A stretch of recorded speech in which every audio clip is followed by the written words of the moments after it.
اللہ تعالیٰ نے اپنے محبوب کو ایسا بے مثال بنایا تھا کہ حضور نے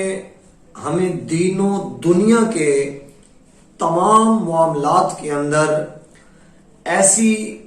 بہترین آپ نے رہنمائی فرمائی ہے کہ اگر حضور کی رہنمائی کو انسان اپنی زندگی میں لاگو کر لے تو انسان کو حضور کے بعد کسی اور کی رہنمائی کی ضرورت نہیں ہے۔ ایسا اب حضور اکرم صلی اللہ علیہ وآلہ وسلم آپ کا طریقہ کار اور آپ کا اپنے اصحاب کو اور اپنی امت کو رہنمائی کی طرف لانے کا ایسا اسلوب تھا کہ آج بھی اس اسلوب کو جس نے اپنایا وہ ہر میدان میں کامیاب ہوتا گیا۔ ایک حدیث مبارکہ مشکاۃ شریف کی یہ حدیث طیبہ حضرت انس رضی اللہ تعالی عنہ آپ اس حدیث پاک کو روایت فرماتے ہیں۔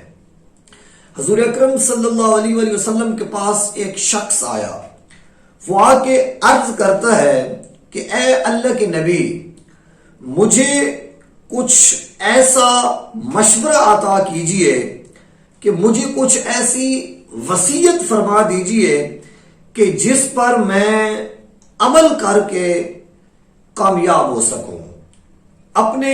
معاملات کو میں کامیاب کر سکوں، کبھی مجھے ناکامی کا سامنا نہ کرنا پڑے۔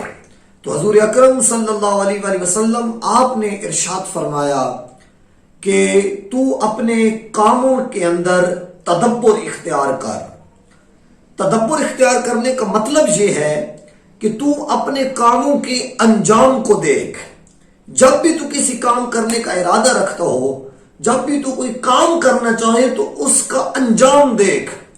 اگر اس کے انجام میں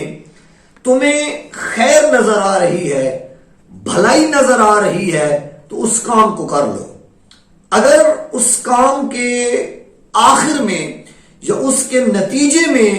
آپ کو بھلائی نظر نہیں آ رہی، آپ کو خوف ہے کہ میں اس کام کے کرنے کی وجہ سے بھٹک جاؤں گا، گمراہ ہو جاؤں گا، اس کا نتیجہ اچھا نہیں ہوگا، تو حضور نے فرمایا اس کام کو نہ کرو۔ اب حضور کے یہ مختصر سے الفاظ ہمیں دنیا کے معاملات کا بہت بڑا سبق دے رہے ہیں کہ کام کو جب بھی کرو، اس کام کا جس بھی جو ہے نا وہ چیز کے ساتھ تعلق ہو، جب اس کام کو آپ کرنے لگو تو اس کا انجام دیکھو۔ اگر اس کا انجام بھلائی کی طرف آپ کو لے کے جا رہا ہے، اس کا انجام خیر والا ہے، تو حضور کے حکم کے مطابق اس کام کو کر گزرو۔ اگر اس کام کا انجام آپ کو شر کی طرف لے کے جا رہا ہے، آپ کو گمراہی کی طرف لے کے جا رہا ہے، آپ کو دین سے دوری کی طرف لے کے جا رہا ہے، یا آپ کو خسارے اور نقصان کی طرف لے کے جا رہا ہے، تو ایسے کاموں سے بچ جاؤ، وہ کام ہرگز نہ کرو۔